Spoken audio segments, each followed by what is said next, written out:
Hi കൂട്ടുകാരെ, എല്ലാവർക്കും നമ്മുടെ പുതിയൊരു വീഡിയോയിലേക്ക് സ്വാഗതം.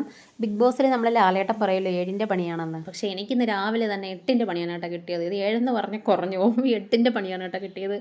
രാവിലെ മോളെ സ്കൂളിൽ വിടാൻ വേണ്ടിയിട്ട് ചോറും കറിയൊക്കെ ആക്കാൻ വേണ്ടിയിട്ട് അടുക്കളയിലോട്ട് വന്നേനെ കേട്ടോ. നമുക്ക് ഈ ഒഴിച്ചെറിയൊക്കെ ഭയങ്കര ഇഷ്ടമാണ്. അപ്പോൾ ഞാൻ ഒരു തക്കാളിയും പച്ചമുളകും ഇട്ട് ഒരു ഒഴിച്ചെറി സെറ്റാക്കാമെന്ന് ഓർത്ത് എല്ലാം അരിഞ്ഞ് ചട്ടിയിലാക്കി അടുപ്പിലോട്ട് വെച്ചൊരു 5 മിനിറ്റ് തിളച്ചപ്പോൾ ഉണ്ട് കുറച്ച് ഞാൻ ഇടയ്ക്ക് നോക്കിയപ്പോൾ തള കാണുന്നില്ല. ഇതെന്ത് എന്ന് പറഞ്ഞ് നോക്കിയപ്പോൾ ഉണ്ട് ഗ്യാസ് തീർന്നു. പക്ഷേ ഗ്യാസിൻ്റെ കുറ്റി ഞാൻ ഇടയ്ക്കിടയ്ക്ക് ഇങ്ങനെ പിടിച്ച് നോക്കും തീരാറായോ എന്ന്. പക്ഷേ ഒരു വെയിറ്റ് ഉള്ള പോലെയാണ് എനിക്ക് തോന്നിയത് കേട്ടോ. പക്ഷേ പെട്ടെന്ന് അങ്ങ് തീർന്നു പോയി. പിന്നെ എന്തോ ചെയ്യാനാ. പിന്നെ ഉമ്മച്ചി തൊട്ട് താഴെ ഉള്ളതുകൊണ്ട് കുഴപ്പമില്ല. പിന്നെ ഞാൻ താഴെ പോയിട്ട് ചോറ് കൊടുത്ത് വിടുന്നതൊക്കെ ക്യാൻസലാക്കി. പെട്ടെന്ന് താഴെ പോയി ഒരു 3-4 മടക്കപ്പം ഉണ്ടാക്കി കേട്ടോ. അപ്പോൾ അവൾക്ക് രാവിലെ കഴിക്കാനും പിന്നെ സ്കൂളിൽ കൊടുത്തു വിടാനും കണക്കാക്കി ഉണ്ടാക്കി. എന്നിട്ട് അവൾ അതൊക്കെ കഴിച്ചിട്ട് സ്കൂളിലൊക്കെ പോയി കേട്ടോ. പിന്നെ ഇക്ക ടാപ്പിംഗ് എല്ലാം കഴിഞ്ഞ് വരുമ്പം 10:30 10:45 സമയമാവും. പിന്നെ ആ സമയത്ത് ഇക്ക വന്ന ഉടനെ ഗ്യാസ് ഊറ്റി എടുത്തുകൊണ്ട് പോകാമെന്ന് ഇങ്ങനെ പറയും. നമ്മുടെ അടുത്ത് കുഞ്ഞുമ്മയുടെ വീടുണ്ട്, അവിടെ ഇല്ലായിരുന്നു. പിന്നെ മാമിയുടെ അവിടെ പോകണം. മാമിയുടെ അവിടെ ആകുമ്പോൾ ഒരു 1.5 കിലോമീറ്റർ വണ്ടി ഓടിച്ച് പോകണം കേട്ടോ. ഈ വിശന്ന് പൊരിഞ്ഞ് വരുന്ന മനുഷ്യൻ്റെ അടുത്ത് ഞാൻ ഇങ്ങനെ പറയും പോയി കുറ്റി എടുത്തുകൊണ്ട് വരാൻ. അപ്പം ഇക്കാക്കുള്ള കാപ്പിയും ഞാൻ ഉമ്മച്ചിയുടെ അവിടെ പോയി ഉണ്ടാക്കിക്കൊണ്ട് വന്നു കേട്ടോ. ഇക്കാക്കും എനിക്കും മാഗി ഉണ്ടായിരുന്നു. മാഗി ആകുമ്പോൾ പെട്ടെന്നാക്കാമല്ലോ.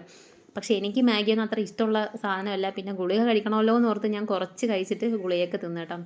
ഇന്ന് ഗുളിക കഴിച്ചപ്പോൾ എന്തായാലും ഉച്ചയായി. വെപ്രാളം പിടിച്ച് നിൽക്കുന്ന സമയത്ത് ഇങ്ങനെ പണിയൊക്കെ കിട്ടി എന്തോ ചെയ്യുമോയെന്ന് പറ. പിന്നെ പഠിച്ചാനെല്ലാം സെറ്റാക്കി തന്ന് എല്ലാ കാര്യങ്ങളും നടന്നുകൊണ്ട് കുഴപ്പമില്ല. അപ്പോൾ ഇങ്ങനെ പണി കിട്ടിയവരൊക്കെ ഉണ്ടെങ്കിൽ കമൻറ്റ് ചെയ്യണം കേട്ടോ.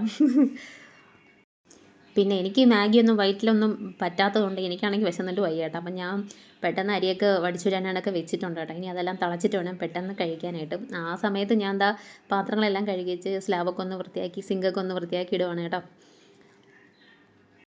അപ്പോൾ ദാ തിളപ്പിക്കാൻ വെച്ച ചോറൊക്കെ നല്ലപോലെ തിളച്ച് വന്നിട്ടുണ്ട്. ഇനിയിപ്പോൾ ഉപ്പൊക്കെ ഒന്ന് ഇട്ട് കൊടുക്കാം. ഉപ്പിട്ട് ഒന്നുകൂടെ ഒന്ന് തിളപ്പിച്ചതിന് ശേഷമല്ലേ നമുക്ക് ഊറ്റാൻ പറ്റുള്ളൂ.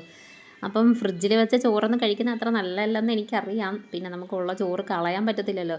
അപ്പം നല്ലപോലെ 2-3 വെള്ളത്തിൽ കഴുകിയതിന് ശേഷം മാത്രമേ നമ്മൾ തിളപ്പിച്ചൂറ്റാനൊക്കെ വയ്ക്കാവുള്ളൂ. അപ്പോൾ ദാ ചോറൊക്കെ വടിച്ചെടുക്കുന്നുണ്ട്. ഞാൻ പറഞ്ഞല്ലോ എനിക്ക് വിശന്നിട്ട് വയ്യ. ഞാൻ ഇന്ന് ആരെയും നോക്കിയിരിക്കുന്നില്ല, ഞാൻ ചോറിനുമാണ്. അപ്പോൾ ദാ തക്കാളിക്കറിയും മീൻ പൊരിച്ചതും അതുപോലെ ചീരത്തോരനും ഉണ്ടായിരുന്നു കേട്ടോ. ചീരത്തോരൻ ഉമ്മച്ചി തന്നെയാണ്. അപ്പോൾ ചീരത്തോരൻ ഞാൻ കുറച്ച് കൂടുതൽ എടുക്കുന്നുണ്ട്. എനിക്കിതൊക്കെ ഇഷ്ടപ്പെട്ട സാധനമാണ് കേട്ടോ. അപ്പോൾ പിന്നെ ചോറെല്ലാം കഴിച്ചിങ്ങനെ ഇരുന്നപ്പം മിക്കൊരു 3-4 മണിയൊക്കെ ആയപ്പോഴത്തേന് വന്ന കേട്ടോ ചോറുണ്ടായിരുന്നു. അപ്പോൾ ഇക്ക ചോറുണ്ടെല്ലാം കഴിഞ്ഞിട്ട് നമ്മളിതാ ടൗണിലോട്ടൊന്ന് പോവാണ്. ഒരാൾ കണ്ണാടി നോക്കിയിട്ട് അയ്യോ ഞാൻ വയസ്സായേ കളവനായേ കഷണ്ടിയായേ നരച്ചേ എന്നൊക്കെ പറഞ്ഞ് ഓരോന്ന് പറഞ്ഞുകൊണ്ടിരിക്കുകയാണ് കേട്ടോ. വാപ്പച്ചി അടുത്ത് വരുന്നാന്ന് ചോദിച്ചോളൂ. വാപ്പച്ചി ഇതാ ചാടിക്കയറി ഓട്ടോയ്ക്കകത്ത് കയറി. അപ്പോൾ നമ്മളിതാ ടൗണിലോട്ടൊന്ന് പോവാണ്.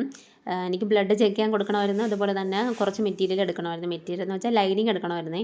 അപ്പം ചുരിദാർ സ്റ്റിച്ച് ചെയ്തിരിപ്പുണ്ട്. അപ്പോൾ ലൈനിങ് അവർ തന്നില്ല, നമ്മൾ തന്നെ എടുത്തോളാൻ പറഞ്ഞു. അപ്പം പിന്നെ അതൊക്കെ എടുത്തിട്ട് തിരിച്ചു വരുന്ന വഴിക്ക് ഒരു ഐസൊക്കെ കുടിച്ചിട്ട് നമ്മളിതാ വീട്ടിലോട്ട് പോവാണ്. അപ്പോൾ വീഡിയോ ഇഷ്ടപ്പെട്ടെങ്കിൽ എല്ലാവരും ലൈക്ക് ചെയ്ത് സപ്പോർട്ട് ചെയ്യണേ. അപ്പോൾ എല്ലാവർക്കും ബൈ.